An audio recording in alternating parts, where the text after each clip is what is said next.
Isang DJ at influencer na kilala sa social media, ang pangalan ni Jelly Au ay kasalukuyang pinag-uusapan matapos ang physical abuse na dinanas niya daw mula sa kanyang fiancé na si Jam Ignacio.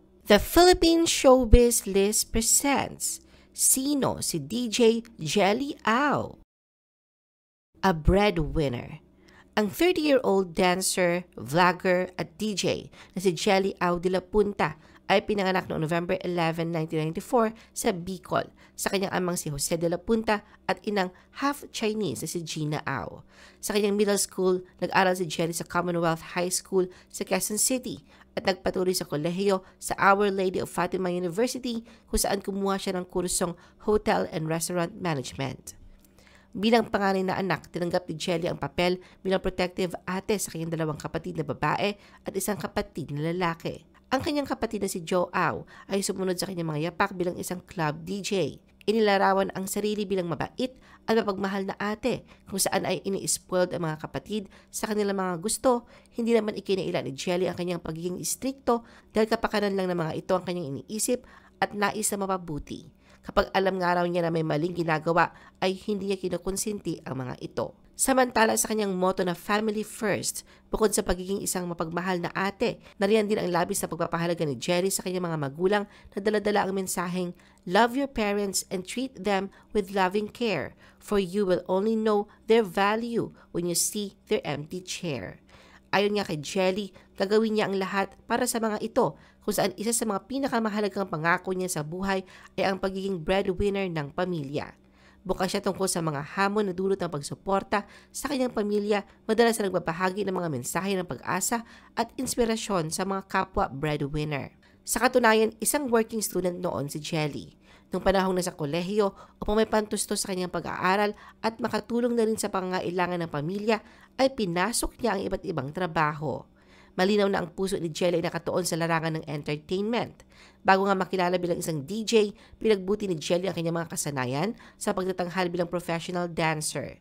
Dati siyang mananayaw sa iba't ibang palabas, telebisyon. Kabilang na riyan ang pagiging honeybee niya sa ABS-CBN karaoke game show na The Singing Bee noong panahon ni Cesar Montano bilang host.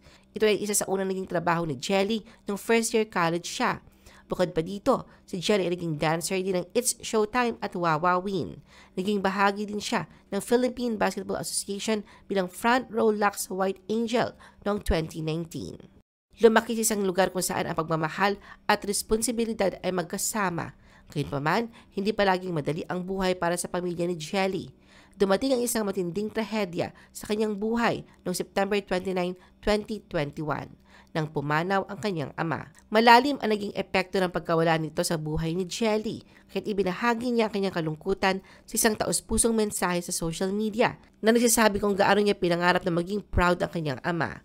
Ibinahagi niya ang kanilang mga pangarap na magkasama, lalo na ang pangarap na magkapagpatayo ng bahay para sa kanyang mga magulang. Isang pangarap na natupad niya noong December 13, 2021, 3 buwan matapos pumanaw ang kanyang ama. Mula noon, nanatiling matatag si Jelly sa kanyang papel bilang haligi ng lakas ng pamilya. Patuloy niyang sinusuportahan ang kanyang ina at mga kapatid. Madalas niya pinaalalahanan ang kanyang mga nakababatang kapatid na manatiling magkaisa, isang bagay na hiling ng kanilang yumaong ama. Kaugnay nito sa isang social media post noong November 28, 2022, nagmuni-muni si Jelly tungkol sa hirap ng pagiging breadwinner. Sinabi niya na may mga pagkakataong maaaring unahin ang sarili pero pinili niya magpaka-selfless at magsikap para sa kapakanan ng kanyang pamilya. Ayon sa kanya, hindi lamang siya nangangarap para sa sarili kundi para sa kaginhawaan ng mga mahal sa buhay. A DJ. Ang pag-angat ni Jelly sa industriya ng musika ay hindi isang overnight success. Ang pagpasok niya sa DJ world, bagamat pinapalakas na kanyang passion para sa musika at live entertainment, ay nangangailangan ng walang humpay na pagsusumikap sa loob ng maraming taon. Ang mga pulsating beats at electrifying na mga performance ay nagpapakilala sa lokal na club scene kung saan ang enerhiya ay hindi kailanman humihinto. Isa sa mga DJ na humihikayat ng mga party-goer si Jelly, na mga mixes ay nagpapabuhay at nagpapakilig sa mga dance floor. Dahan-dahan niyang pinahusay ang kanyang kasanayan at kalaunan ay nakilala bilang isa sa mga pinakahinahanap na female DJs sa bansa. Ngayon ay nasa ika-6 na taon na siya sa industriya at nakilala bilang resident DJ sa 3 premier nightclubs sa Metro Manila. May mga residency si Jelly sa Karma Lounge QC, G-Side Nightclub at Envy Nightclub. Lalong lumakas ang impluwensya ni Jelly nang itampok siya bilang isa sa mga world's sexiest DJs ng EDM Joint Asia noong 2020. Bukod sa kanyang mga kasanayan bilang DJ, naging brand ambassador din siya at naging modelo sa isang bar sa Taguig City.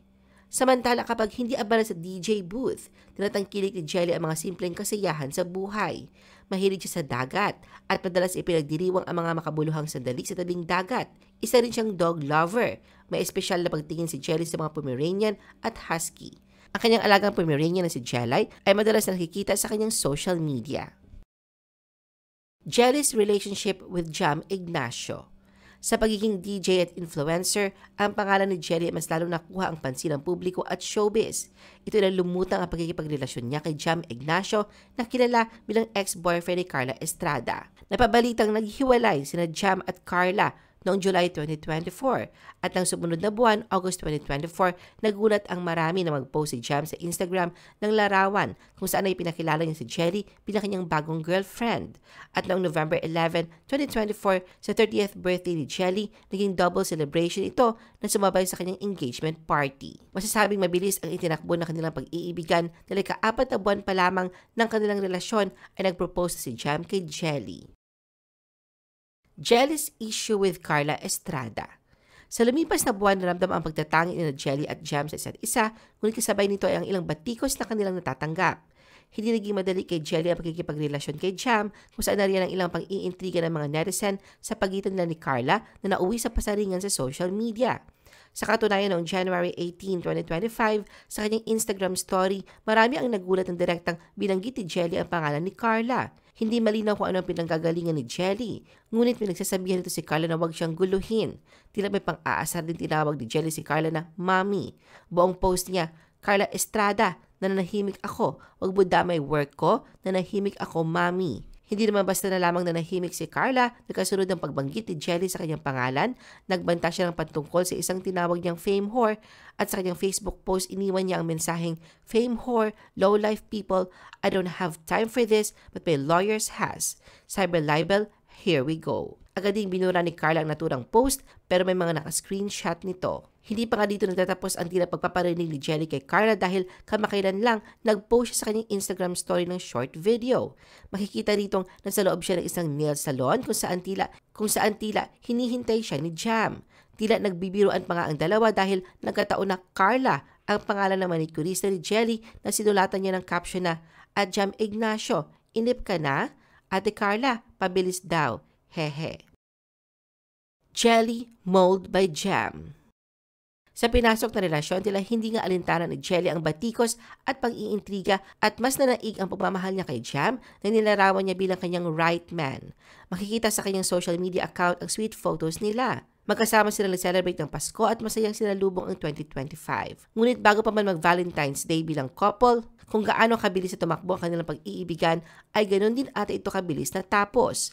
Dahil itong February 12, 2025, nagulantang ang netizens nang kumalat sa social media ang larawan ng duguan at bugbog saradong mukha ni Jelly. Ayon sa salaysay na kanyang kapatid na si Joe Au, bigla na lang pinagsasapak at binugbog ni Jam ang kanyang ate. Lumalabas na sa loob ng sasakyan sina Jam at Jelly nang mangyari ang insidente.